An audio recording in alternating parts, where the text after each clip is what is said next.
Po sa inyong lahat, mga bagong bayani! Ako nga pala si Congressman Brian Revilla ng Aguiman Party List. Ako po ang chairman ngayon ng Committee on Overseas Workers Affairs sa ating Kongreso. At last month, nandito lang po ako para makisama po sa inyo at maobserbahan po ang Serbisyo Caravan na programa po ng DMW at ng OWA. Kaya malaking pasasalamat po sa inyong suporta at syempre kailangan ko nang bigyan ng recognition ang ating DMW Secretary na si Secretary Hans Kakda at ang ating OWA Admin na si Admin TY.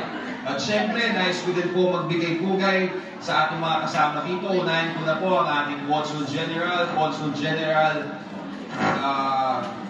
Romulo Israel. Palakpakan po natin.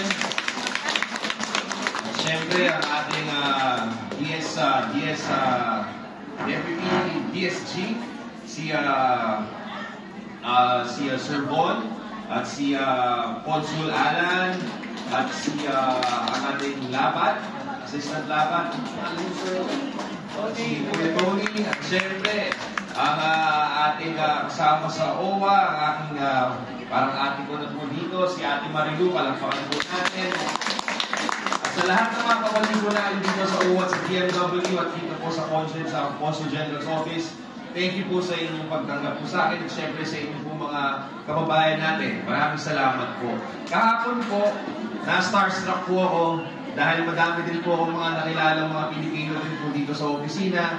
Isa na po dyan si Daddy Leo na napanood ko lang po sa pelikula na anong pelikula to? Yung Sunday Beauty Queen. Nung kinakausap ko siya, walang pala si Daddy Leo.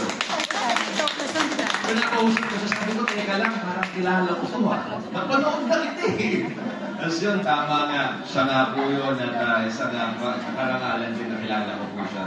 At syempre, nakilala ko na rin din po, kanina lang po, ang pinakamatagal na po nating OFW po dito, na si Ate Dilma, tama po ba? Evelyn pala, Ate Evelyn.